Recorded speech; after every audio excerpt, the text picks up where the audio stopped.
परमात्मा की ओर जाने वाले मुख्यतः दो मार्ग हैं, ध्यान और प्रेम। आज हम प्रेम की चर्चा करेंगे। क्या प्रेम ही परमात्मा नहीं है?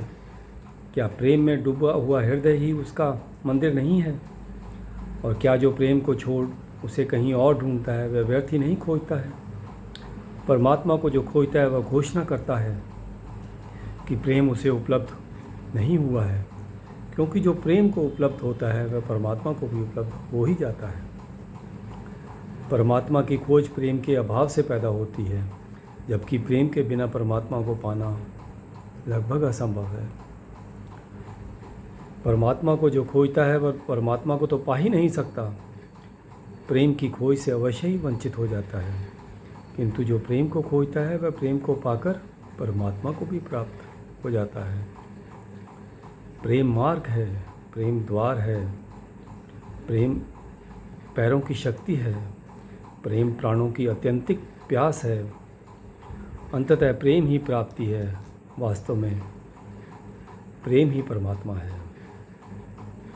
परमात्मा की यदि कोई मूर्ति है तो वो प्रेम है, लेकिन पाषाण मूर्तियों में वह मूर्ति खो ही गई है। परमात्मा का कोई मंदिर है तो वह हृदय है, लेकिन मिट्टी के मंदिरों ने उसे भली भांति ढक लिया है।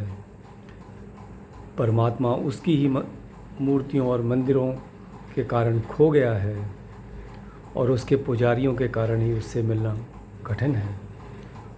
उसके लिए गाई गई स्तुतियों और प्रार्थनाओं के कारण ही उसकी ध्वनि का सुन पाना असंभव हो गया है। प्रेम आवे तो उसमें ही परमात्मा भी मनुष्य के जीवन में लौटकर आ सकता है। एक पंडित एक फ़कीर से मिलने गया था। उसके सिर पर शास्त्रों का बहुत बड़ी गठरी थी। फ़कीर के झोंपड़े तक पहुँचते पहुँचते वह बेचारा अधमरा सा हो गया था। उसने जाकर फ़कीर से पूछा, परमात्मा को पाने के लिए मैं क्या करूं? लेकिन उस गठरी को वह सिर पे ही लिए हुए था, उसे सिर पर ही लिए रखा था। फ़कीर ने कहा, मित्र, सबसे पहले इस गठरी को तो नीचे उतार। पंडित ने बड़ी कठिनाई अनुभव की, क्योंकि ज्ञान को छोड़ना इतना आसान तो नहीं है। फिर भी उसने साहस किया और गठरी को नीचे रख दिया, लेकिन अब भी एक हाथ उस गठरी पे रखा था, उन पुस्तकों पे रखे था। तो फ़कीर बोला, मित्र, इस हाथ को भी दूर करो। तो फिर उस पंडित ने हिम्मत करके अपना हाथ भी पीछे खींचा। तो उस फ़कीर ने उसको कहा, क्या तुम प्रेम से परिचित हो? क्या तुम्हारे चरण प्रेम के पथ पर चले हैं? यदि नहीं तो जाओ और प्रेम के मंदिर में प्रवेश करो। प्रेम को जियो और जानो और तब आना, तब मैं तुम्हें परमात्मा तक ले चलने को आश्वासन देता हूँ। वह पंडित लौट गया। वह आया था तब पंडित था, लेकिन अब पंडित नहीं था, क्योंकि अपनी ज्ञान गठरी वहीं छोड़ गया था।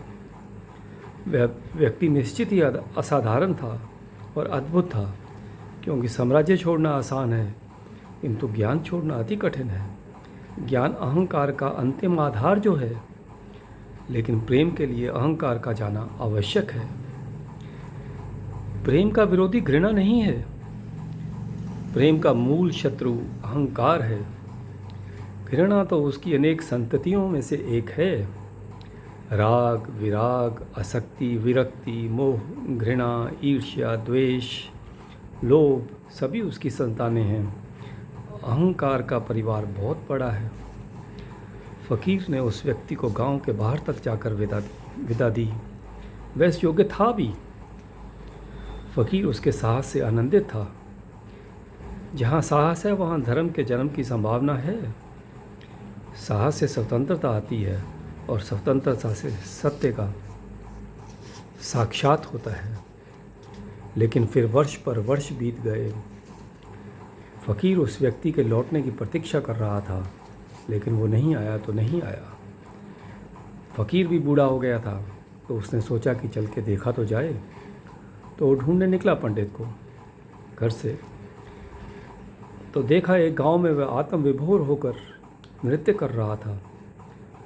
फ़कीर ने उसे रोका और पूछा, आई नहीं?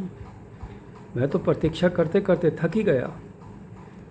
और तब स्वयं ही तुम्हें खोजने यहाँ आया हूँ। क्या परमात्मा को नहीं खोजना है? वह व्यक्ति बोला, नहीं, बिल्कुल नहीं। प्रेम को पाया उसी क्षण उसे भी पा लिया है।